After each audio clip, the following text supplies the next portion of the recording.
하나님의 뜻은 이것이니 너희의 거룩함이라.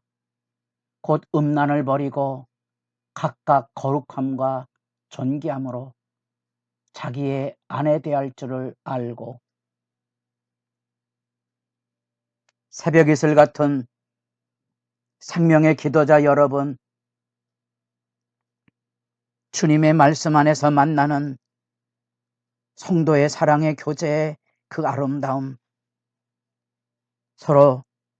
서로를 위하여 살아감으로 하나님의 사랑의 교제가 복 있는 역사를 내다보고 주님 앞에 기도하는 시간에 하늘의 평화가 있기를 소망합니다. 오늘 우리가 읽어갈 하나님의 말씀은 데살로니가 전서 4장 1절에서 12절까지의 말씀으로서 이제 바울이 개인적인 삶의 자리에 있었던 데살로니가 복음 선교의 위기 속에 피하여 가야만 했던 아픈 마음의 이야기가 디모데가 전해준 소식으로의 본물이 터져서 쏟아올라서 자기를 변명하고 변증하며 마음을 열고 하늘의 기도를 나눈 다음에 이제 드디어 신앙의 권면단락으로 들어옵니다.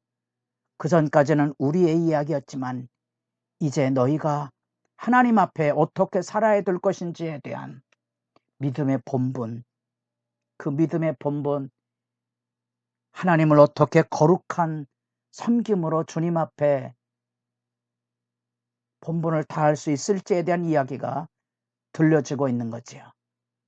그 첫째가 바로 하나님의 기쁘신 뜻이 무엇인가에 대한 분명한 교훈입니다. 너희가 마땅히 어떻게 행하며 하나님을 기쁘시게 할 수 있는지를 우리에게 배웠노니. 짧지만 분명한 신앙의 교육이 그것입니다. 마땅히 행할 바. 그리스도의 복음으로 돌아오는 순간, 우상을 버리고 주께로 돌아오는 순간 주님의 십자가의 만극한 은혜는 우리 안에 우리를 새 사람으로 만들어가는 거룩한 역사의 믿음의 여정을 열어놓으신 거지요. 새 언약이라는 기본 개념은 우리가 회개하고 예수 믿으면 우리에게 충분한 하나님을 알만한 지식을 다 심어준 것이라는 겁니다. 설교를 통하여서 거룩해지는 게 아닙니다. 설교는 그 중에 하나의 지침을 전할 뿐입니다. 우리 마음과 생각 안에 성령이 우리를 일깨우고 인도하는 그 놀라운 역사는 생생히 살아있습니다. 우리가 악의적으로 성령을 거스르지 않는다면 누구든지 예수 믿는 사람 모두가 다 성령의 인도하심을 따라 바른 길을 분별하고 알 수 있습니다. 그래서 하나님의 말씀을 가르친데 이 짧은 기간이지만 바울은 분명히 합니다. 너희가 마땅히 어떻게 행하며 하나님을 기쁘시게 할 수 있는지를 우리에게 배웠노니. 이미 그 배움 안에 성령의 역사가 있는 거지요. 그 신뢰가 있는 겁니다. 그 분명한 하나님의 그 부름 앞에 바로 서라는 거지요. 배운 바대로 하나님을 기쁘시게 하는 일, 그리고 구체적인 이야기를 합니다. 하나님의 뜻이 무엇이냐? 너희의 거룩함이니라. 성령께서 우리 안에 일하시는 믿음의 실제, 하나님의 백성으로 살아가는 삶의 본분이 뭐냐? 성령이 우리 안에 오셔서 하나님을 기쁘시게 하는, 하나님의 은혜가 주어졌기에 은혜에 보답하는 삶으로서 어떻게 행해야 될지를 하나님께서 우리에게 이끌어 주신다는 겁니다. 성도의 거룩함, 특별히 이제 성적인 정결을 이야기하고 있는데, 고대 사회, 특별히 이 로마의 도시들은, 또 항구 도시들은 돈이 오고 가고 사람들이 오고 가면서 성적인 방종이 그들의 문화이고 일상입니다. 지금처럼 그 우상 숭배라든지 간음이라든지 뭐 이런 개념이 서 있지 않고 일상 안에 그들이 섬기는 종교 안에 도시마다 신전이 있고 거기에 고급 몸을 파는 창녀들이 있고 시장터에는 욕망을 채워주는 창녀들이 또 따로 있고 이런 첩을 취하거나 다양한 방법으로 성적인 유린할 수 있는 노예들도 있고 그런 문화 안에 예수 복음을 바울이 전했던 거고 예수 복음을 받은 사람들은 바로 그런 삶에서 자기를 청산해내가는 거죠. 그런 그 시대로 바라면 충격적인 생활의 변화가 이루어지는 겁니다. 단번에 그게 가능하진 않겠죠. 어쩌면 사회에서 소외되고 사회에서 버림받을 수도 있고 쫓겨날 수도 있는 상황이지요. 그 하나님을 믿는 사람으로 겪어가야만 되는 진정한 거룩함은 세상의 문화로부터 하나님이 기뻐하시는 일로서 스스로를 지켜가는 일이고 배나도 이 성적인 정결을 지키기 위해서 아내를 사랑하고 귀히 여기는 결혼의 거룩함과 존귀함을 지켜야 되는 분명함을 여기 지금 이야기해 주고 있습니다.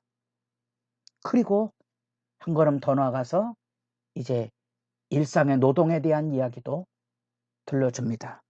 그 일상의 노동은 바로 형제 사랑이라는 서로를 위하여 섬기고 보살피고 돌보는 삶의 실천으로서 지금 노동의 아름다움을 이야기해 주고 있습니다.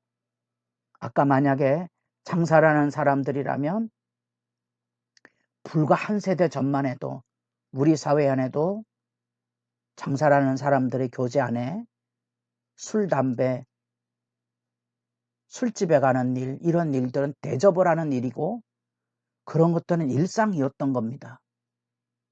누구나 해일 길이 없었습니다. 70년 제 친구도 직장 생활하며 제일 괴로운 게 뭐냐? 술 대접하는 거죠. 그것이 그 문화였던 때가 있었습니다. 그렇다면 지금 이 거룩한 노동이라는 의미가 얼마나 무서운 책임으로 다가와 있는지를 우리가 생각해 볼 수 있습니다. 그 시대 문화 안에서 이렇게 거룩함을 지키고 성적인 순결함을 지키고 자기가 맡은 일에 충성되어서 남보다 더 열심히 일하고 그래서 단정한 삶을 통하여 세상에 존경받는 사람이 될 뿐 아니라 자기 손으로 열심히 일함으로 궁핍밥이 없게 하시려는 이런 말씀의 권면은 이웃을 사랑하는 출발점이 되는 거지요. 그것이 바로 세상 문화에 자기를 더럽히지 않는 거룩함의 실천입니다. 우리가 그리스도인이라면 세상 사람들이 이런 성별과 거룩한 노동의 모습으로 존중할 만한 가치가 있는가를 물으면 제 마음에 늘 아린 마음이 있습니다. 70년대 초만 해도 여전히 이 전도관의 세력이 살아있어서 제가 어렸을 때 시온 카라멜, 시온 간장, 시온 담요 이런 것들은 믿을 만한 제품이었습니다. 우리가 그리스도인이 말하고 행동하고 장사를 하거나 물건을 만들면 그 안에 그 정도의 사람들이 인정할 만한 거룩한 노동에 헌신이 담겨져 있는가를 물으면 기도가 쏟아질 수밖에 없습니다. 그것이 우리가 하나님 앞에 살아가는 믿음의 실제의 모습이죠. 지금 복음의 명령은 그것입니다. 하나님이 지금 우리 가운데 일하고 있는 그 실제의 모습은 바로 우리의 거룩함이고 세상과 구별된 신앙의 진실입니다. 이런 것들은 가정생활이나 일터에까지 이르러서 또 그런 거룩한 노동을 통하여 소득을 거두면 개인의 삶의 만족만이 아니라 이웃을 돌보는 것에 손을 펴줌으로써 형제사랑을 실천해가는 아름다운 역사를 지금 복음 안에 바울이 권면하고 있습니다. 오늘날에도 들으면 우리의 얼굴이 화끈거릴 만큼 하나님 앞에 우리 자신의 정결함, 거룩함을 돌아보게 하고요. 우리 시대 안에 진정한 의미의 성적인 정결을 개개인이 교회가 지켜갈 수 있을까? 교회 안에 곳곳에 성적인 유혹이나 타락상이 세상을 부끄럽게 할 만큼 폭로될 때마다 참회와 눈물이 우리 안에 있을 뿐 아니라 우리 세대에게 성적인 순결을 말할 수 있을 만큼 교회와 믿음의 가정들이 건강한 것일까?